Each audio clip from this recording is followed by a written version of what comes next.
अज़ीज़ दोस्तों नमस्कार। अज़ीज़ दोस्तों, यूरोप के हवाले से मेरे पास कुछ खबरें हैं आपके सामने रखूँगा। पहले ज़रा मैं दुबई के हवाले से आपको कुछ बताना चाहता हूँ कि ये एक आदमी ने अपने घर की बालकनी से, कहता है मैं बालकनी में खड़ा था तो अचानक मेरी नज़र पड़ी कि प्रिंस मोहम्मद बिन राशिद अल मखतूम दुबई के जो रूलर हैं वो गुज़र रहे थे। अब देखें कितना सुकून से ये जा रहा है। और लोग कहेंगे कि और इन्होंने पूरा रोड खाली करा दिया। ऐसा नहीं है, ये अक्सर शॉपिंग मॉल में भी पहुंच जाता है, अक्सर सिनेमा में भी पहुंच जाता है, हर जगह पहुंच जाता है। और ठीक है, इसके इर्द गिर्द थोड़े लोग होते हैं, लेकिन जो अमेरिकन प्रेसिडेंट की या पाकिस्तान के प्रेसिडेंट या प्राइम मिनिस्टर की सिक्योरिटी होती है वो नहीं होती। इन्होंने ऐसा माहौल क्रिएट किया है, इन्होंने लॉ एंड ऑर्डर को इतना स्ट्रांग किया है। Dubai is one of the best places in the world to live. आज दुबई यूरोप से काफ़ी ज़्यादा बेहतर इकोनॉमिकली भी, और दुबई को के लोग मोहम्मद बिन राशिद से बहुत ज़्यादा प्यार करते हैं। मुझे याद है मैं 1988 में दुबई जब जॉब करने के लिए गया ना, तो मेरा दोस्त जो मेरा रूममेट था कुछ दिनों के लिए, इसके बाद तो मैं दूसरी जगह मूव हो गया था, तो वो मुझे बता रहा था कि आज से 2 साल पहले दुबई के मोहम्मद बिन राशिद की शादी हुई थी। उस वक्त मोहम्मद बिन राशिद है ना, मेरा ख्याल है डिफेंस मिनिस्टर था या ऐसा ही कुछ था, और उसका बड़ा भाई था हमदान बिन राशिद, वो था हमदान था या आई एम नॉट श्योर। उसका बड़ा भाई दुबई का रूलर था। फिर इसका भाई मर गया तो दूसरा भाई वो भी मर गया, तो अब ये मोहम्मद ने रिवोल्यूशनाइज किया है। उसकी शादी जब हुई थी ना 86 में या 87 में, तो पूरा दुबई दुल्हन की तरह सजाया गया था और हर आदमी खुशियां मना रहा था। जब आपका रूलर आपकी लाइफ को आसान करे, अच्छा करे, इजी करे ना, तो आप उससे प्यार करते हैं, फिर उसकी आप हर बात भी मानते हैं।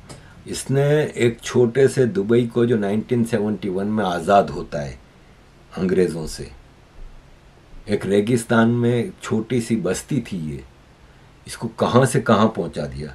ये लीडरशिप का विजन होता है। सऊदी अरब में भी मोहम्मद बिन सलमान से पहले सऊदी अरब भी तरक्की कर रहा था, लेकिन वो लेवल नहीं था जो मोहम्मद बिन सलमान ने आके किया है। मोहम्मद बिन सलमान ने रूल्स एंड रेगुलेशंस को भी चेंज किया है, सऊदी अरब में ज़िंदगी को आसान किया है, जो Islamic extremist rules and regulations थे उसको ख़त्म किया है, और उसने सऊदी अरब में इकोनॉमिकल उसमें भी नए हॉरिजन ढूंढे थे। मुझे याद है मेरे father state bank of Saudi Arabia जो थे, central bank, Saudi Arabian monetary agency, उसमें डेप्यूटी गवर्नर के पीए थे। तो 70s की बात है, तो मुझे वो बताते रहते थे, और मैं जब जॉब करने गया 80s में तब भी वो बताते थे कि सऊदी अरब की सबसे बड़ी इनकम है ऑयल, दूसरे नंबर पे इनकम है हज एंड उम्रा, और तीसरे नंबर पे इनकम है इंटरेस्ट, जो ब्याज आता है, जो सूद आता है सऊदी इन्वेस्टमेंट पूरी दुनिया में जो है उस पे। इसने देखा मोहम्मद बिन सलमान ने कि अब रिन्यूएबल एनर्जी, ग्रीन एनर्जी की तरफ दुनिया जा रही है। हो सकता है जिस स्पीड से इलेक्ट्रिक गाड़ियाँ और ये सब चीज़ें हो रही हैं, एक वक्त आएगा कि पेट्रोल की वो वैल्यू नहीं रहेगी। तो उसने भी दूसरी इकोनॉमिक रास्ते ढूंढने शुरू किए, और ऐसे ऐसे सऊदी अरब में भी प्रोजेक्ट कर रहा है कि चीज़ें चेंज हो रही हैं।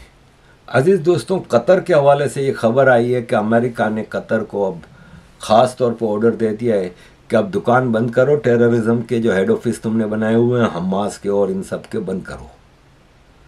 तो अब कतर ने भी हमास की लीडरशिप को कह दिया, अब तो खैर बचा कोई नहीं है, मेरा ख्याल है खालिद मशअल ही बचा है, बाकी तो सब मारे गए हैं। तो सीनियर यूएस ऑफिशियल्स ने कतर को अब वार्निंग दे दी, और कतर ने हमास को कहा है कि अब अपना बोरिया बिस्तरा लपेटें। अजीज़ दोस्तों, एक न्यूजीलैंड से छोटी सी खबर आपके साथ शेयर करना चाहूँगा कि न्यूजीलैंड में आपको पता है कि जब गोरे गए थे, गोरों ने पूरी दुनिया में, यूरोप से जब इन्होंने इन्वेजन किया पूरी दुनिया में, तो 4 देश ऐसे थे जो कि नए थे, अमेरिका, कनाडा, न्यूजीलैंड, ऑस्ट्रेलिया। वहाँ पे छोटी सी लोकल आबादी थी। जब ये दुनिया की नज़र में आए ये मुल्क, तो गोरों ने इन्वेड कर दिया और पूरे उन मुल्कों पे कब्ज़ा करके आज ये गोरे देश कहलाते हैं, न्यूजीलैंड, ऑस्ट्रेलिया, अमेरिका और कनाडा। जबकि वहाँ की ओरिजिनल पॉपुलेशन का जेनोसाइड हुआ, उनको गुलाम बनाया। यही चीज़ इन्होंने कोशिश की साउथ अफ्रीका, इंडिया, लेकिन इंडिया में वो पेनिट्रेट ना कर सके क्योंकि इंडिया की अपनी कल्चर इतनी स्ट्रांग थी। India itself was a strong country, economically ज़्यादा स्ट्रांग था और पॉपुलेशन इतनी थी कि वो उसको गोरा कंट्री ना बना सके। यही चीज़ साउथ अफ्रीका के साथ हुई और 97 तक तो साउथ अफ्रीका में कालों को वोट का भी राइट नहीं था, इसीलिए क्रिकेट में भी बैन था और ये सब था। 97 ऐसा ही कुछ है। तो साउथ अफ्रीका को भी ये गोरा ना कर सके क्योंकि वहाँ भी कालों की पॉपुलेशन इतनी थी। लेकिन ये जो 4 मुल्क हैं ना, तो ऑस्ट्रेलिया में एबॉर्जिन होते हैं, इसी तरह न्यूजीलैंड में माओरी पॉपुलेशन होती थी, छोटी सी एक पॉपुलेशन होती थी। उसको इन्होंने कत्लेआम भी किया और गुलाम भी बनाया।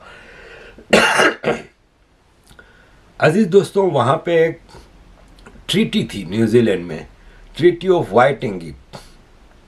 ये न्यूजीलैंड की हिस्ट्री के हवाले से एक बहुत इम्पोर्टेंट थी, ये कॉन्स्टिट्यूशन के लिए भी थी। लेकिन अब न्यूजीलैंड की पार्लियामेंट में एक बिल पेश किया गया जिसमें ट्रीटी ऑफ वाइटांगी को डिफाइन किया गया।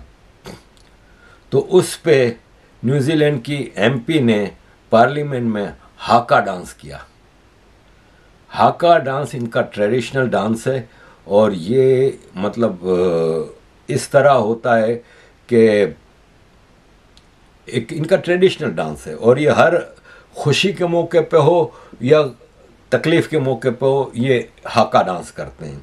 तो इस पार्लियामेंट की मेंबर ने हाका डांस किया और जितने भी माओरी मेंबर्स थे उस पार्लियामेंट में, उन्होंने ये डांस किया। बाकी तो सब मुंह देख रहे थे और बाद में इनको सस्पेंड कर दिया गया। ये सिर्फ आपके सामने इंफॉर्मेशन के लिए रखनी थी। मैं आता हूँ अब इंग्लैंड की तरफ। अजीज दोस्तों, लोग कह रहे हैं कि एक बिल है अमेरिका का जिसमें जो 1869 में किया गया था और उसमें अमेरिका के प्रेसिडेंट को ये इजाज़त थी कि वो जब चाहे यूनाइटेड किंगडम को अपनी एक स्टेट डिक्लेयर कर सकता है, अमेरिका की यूनाइटेड स्टेट्स ऑफ अमेरिका की एक स्टेट डिक्लेयर कर सकता है। तो अब लोग कह रहे हैं कि डोनाल्ड ट्रंप को चाहिए कि ग्रेट ब्रिटेन को अपनी एक स्टेट डिक्लेयर कर दे। और वैसे ही ग्रेट ब्रिटेन का हाल बहुत ज़्यादा ख़राब है। अभी एक लिस्ट सर्कुलेट कर रही है दुनिया के सेफेस्ट सिटी के हवाले से, तो मैं हैरान रह गया कि दुनिया के सेफेस्ट सिटी है ना, इसमें 14th नंबर पे लंदन है। ये तो हम जानते हैं लंदन कितना सेफ है। लंदन का हाल ये है कि हमारे जो किंग हैं, हमारे किंग भाई साहब का जो घर है विंडसर कैसल, उसमें मास्क पहने हुए चोर घुस जाते हैं।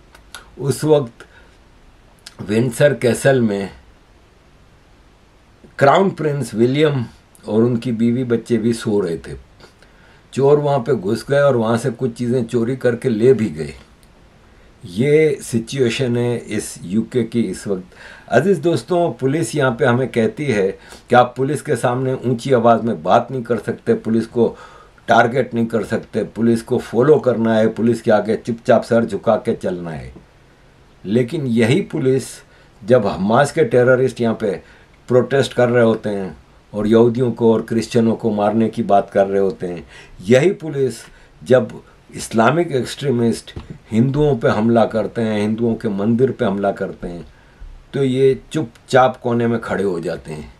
लेकिन हम जैसा एक शरीफ आदमी कहीं इनके हथे चढ़ जाए तो अपनी पुलिसगिरी वहाँ पे खुल के निकालते हैं। अजीज़ दोस्तों, टैक्स जो इन्होंने अभी लगाया है यूके ने फार्मर्स के ऊपर, उस हवाले से प्रोटेस्ट बहुत ज़्यादा बढ़ गए हैं और आगे भी प्रोटेस्ट ज़्यादा होने का चांस है। अजीज़ दोस्तों, इस वीडियो के एंड पे आप के लिए मैं एक 4 मिनट की वीडियो लगा रहा हूँ जिसमें ये बता रही हैं खातून कि किस तरह मुस्लिम्स यहाँ पे विक्टिम कार्ड बन के रहते हैं, लेकिन असल में दूसरों को टेरराइज करने का काम भी मुसलमानों का होता है। 4 मिनट की वीडियो है, एंड पे इसलिए लगा रहा हूँ ताकि फिर लोगों को शिकवा ना रहे। अजीज दोस्तों, रशिया से तेल और गैस यूरोपियन यूनियन ने खरीदने का मना कर दिया, इंग्लैंड और यूरोपियन यूनियन ने। तो अब रशिया का तेल यूरोप खरीद रहा है इंडिया से, रशिया की गैस यूरोप खरीद रहा है तुर्की से। यानी गैस और पेट्रोल रशिया का है, लेकिन अब वाया आ रहा है तो डबल कीमत पे खरीद रहा है। इसलिए हमारे यहाँ महंगाई भी बढ़ गई है, हमारे यहाँ क्राइसिस ही रहते हैं इकोनॉमिकल। और अमेरिका से गैस खरीद रहा है जो कि रशिया की गैस से 4 गुना ज़्यादा कीमत है। और रशिया की गैस तो चलो पाइपलाइन के जरिए आ रही थी ना, अमेरिका का तो शिप के जरिए आता है। इसीलिए यूरोप की इंडस्ट्री बंद हो रही है, यूरोप में इकोनॉमिक क्राइसिस हैं। और सिक्योरिटी क्राइसिस ये हैं कि बारबरा स्लोविक, बर्लिन की पुलिस चीफ, ने यहूदियों और गे लोगों को कहा है कि जब आप अरब इलाकों में जाएं ना तो अपनी आइडेंटिटी ना शो करें। यानी यहूदी की आपको पता है कि स्पेशल ड्रेसिंग होती है और स्टाइल होता है, इसी तरह गे भी अपने हिसाब से पहचान लिए जाते हैं। तो उसने कहा है कि अरब इलाकों से आप जब गुजरे ना तो अपनी आइडेंटिटी को छुपा के रखें। समझ में आया? जैसे भारत में कहा जाता है कि मुसलमानों के इलाकों से हिंदू अपना जुलूस क्यों निकालते हैं। अबे मुसलमानों का इलाका कहाँ से आ गया? 47 में मुसलमानों की डिमांड पे दे दिया था ना ईस्ट और वेस्ट पाकिस्तान, वो मुसलमानों के इलाके हैं। तो हिंदू और मुस्लिम की बुनियाद पे, 2 नेशन थ्योरी की बुनियाद पे जब आप भारत का बंटवारा कर रहे हो तो जो आपको मुसलमानों को इलाका दिए थे वो मुसलमानों के, और जो ये बचा है इंडिया वो हिंदुओं का इलाका है। तो ये हिंदुओं के इलाके में मुसलमान रह रहे हैं जिन्होंने अपनी एक अलग अलग किले बनाए हुए हैं। इसी तरह यूरोप में भी। तो ये भाई साहब बर्लिन चीफ, पुलिस चीफ कह रही हैं यहूदियों को कि तो इसका मतलब आपकी अपनी अथॉरिटी अपने कंट्रीज के ऊपर ख़त्म होती जा रही है। अजीज दोस्तों, जर्मनी के हवाले से बात निकली है तो मैं बता दूं कि यूरोपियन यूनियन है ना, इसका सबसे बड़ा मुल्क जर्मनी है। यूरोपियन पार्लियामेंट के सबसे ज़्यादा मेंबर जर्मनी के हैं। और यूरोपियन बजट है ना जो, उसमें सबसे ज़्यादा कंट्रीब्यूशन है ना जर्मनी का है, 25 बिलियन यूरो। दूसरे नंबर पे फ्रांस है 12 बिलियन, नेदरलैंड है 6 बिलियन, इटाली है 3 बिलियन। लेकिन मज़े की बात यह है कि ज़्यादातर यूरोपियन कंट्रीज़ हैं ना, वो बजट में कुछ कंट्रीब्यूट नहीं करते, बजट से लेते हैं। इसमें ख़ास तौर पे बेल्जियम का मैं नाम लूँगा। ये होता ये है कि जब ये यूरोपियन यूनियन बना और फिर बाद में ग्रेजुअली ये स्ट्रॉन्ग होता गया, तो इन्होंने ये फैसला किया कि जो कमज़ोर और गरीब मुल्क हैं ना यूरोप के, उनको स्ट्रॉन्ग करने के लिए यूरोप के अमीर मुल्क या स्ट्रॉन्ग मुल्क हैं जैसे फ्रांस, जर्मनी, और उस वक्त तो यूके भी था पार्ट ऑफ यूरोपियन यूनियन, वो गरीब मुल्कों की मदद करेंगे वहाँ पे डेवलपमेंट वर्क के हवाले से और चीज़ों के हवाले से। तो बेल्जियम भी थका हुआ फारिग मुल्क हुआ करता था। ये यूरोपियन यूनियन का कैपिटल बना तो ब्रसल्स में ख़ास तौर पे बहुत ज़्यादा यूरोपियन यूनियन ने इन्वेस्टमेंट की। और आज भी बेल्जियम को यूरोपियन यूनियन की तरफ से तकरीबन 3 बिलियन यूरो पर ईयर मदद दी जाती है, पोर्टुगल, रोमानिया वगैरह सबको। और इवन स्पेन इतना बड़ा मुल्क है, वो भी तकरीबन $2 बिलियन यूरोपियन यूनियन से हर साल मदद के तौर पे लेता है। अजीज दोस्तों, हमारे इटाली की जॉर्जियो मेलानी, ये इन्होंने अभी एक जुल्फ़कार अली पाकिस्तानी मौलवी को इटाली से निकाल दिया। ये इटाली में एक इमाम था मस्जिद का और 95 से वहाँ रह रहा था। और नॉर्मली तो कोई ख़ास कानून नहीं तोड़ता था, लेकिन कुछ दिनों पहले इसने आवाज़ उठाई थी फ़लस्तीनियों के लिए। और उसने कहा था कि मुझे इस इटाली में फ्रीडम ऑफ स्पीच है, तो इसलिए मैं ये बात कर सकता हूँ। और उसने फ़लस्तीनी और इज़राइल और यहूदी के खिलाफ बहुत ही ज़्यादा इल्लीगल बातें की। इटालिया की प्राइम मिनिस्टर जियोर्जियो मेलोनी को जब ये पता चला तो उसने कहा कि इस आदमी को गिरफ्तार करो और इसको वापस पाकिस्तान भेजो, इसको टेरर वॉच पॉलिसी की जो लिस्ट है उसमें डालो और हमेशा के लिए बैन कर दो कि ये इटाली वापस नहीं आ सकता। अजीज़ दोस्तों, ऐसे लोगों की इस वक्त यूरोप में ज़रूरत है।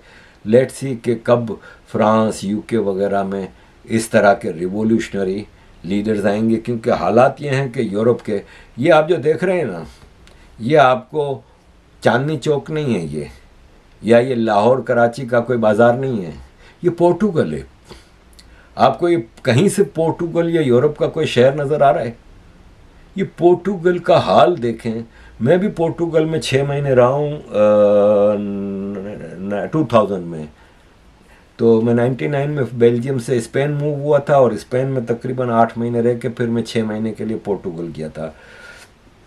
तो उस वक्त ये हालात मुझे नज़र नहीं आए थे, लेकिन अभी आप मुझे ये बताएं कि इसमें आपको कहीं एक गोरा नज़र आया कहीं, या कहीं एक आपको कोई यूरोपियन शक्ल से नज़र आ रहा है?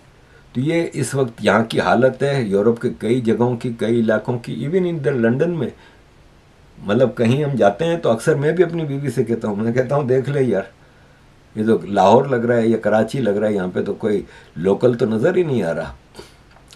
यही हाल स्पेन का है और उस पर तुर्रा ये कि स्पेन की सोशलिस्ट गवर्नमेंट लेफ्ट की, उसने अचानक ऐलान कर दिया है कि हम 9 लाख इलीगल लोगों को लीगल कर रहे हैं, उनको रेसिडेंस परमिट देंगे, इनको वर्क परमिट देंगे।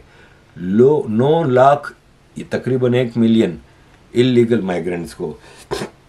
तो 99 में जब मैं बेल्जियम से स्पेन मूव हुआ था तो उस वक्त भी स्पेन ने इसी तरह इमिग्रेशन खोली थी कि इलीगल्स आएँ और सिर्फ ये साबित कर दें कि वो 2 साल से स्पेन में रह रहे हैं तो हम उनको रेसिडेंस परमिट दे देंगे।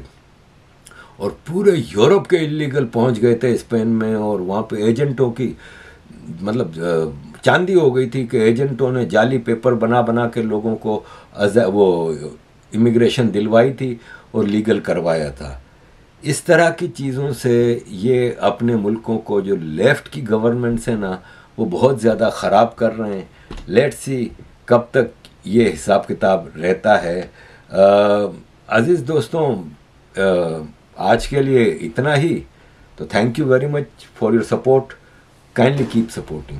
Do you know what? I'm just thinking, sitting here, like, are Muslims blind or are they just ignorant? Now, before anybody cries Islamophobia and racism, my heritage is a Pakistani heritage. Well, I like to say Indian. And my whole entire family is Muslim, and I've been raised as a Muslim as well. But I'm sorry, I would say that I'm not blind and I'm definitely not ignorant. You know, the statistics and the facts speak for themselves. So when I look at statistics of migrants coming from their country into the Western countries, and I look at the crime rate and the conviction rate, if you look at the top 10 migrant countries where the crime is the highest from these migrants, these are from the Muslim countries, like 7 to 8 out of 10 of them. So I just feel like whenever these statistics pop up, of course it's very easy and convenient for Muslims to dismiss this or not even engage in a conversation and discussion about the statistics and the facts, because the facts are staring everyone in the face. What I don't like is where we need to be able to have these important conversations, especially in a multicultural society like the United Kingdom in England.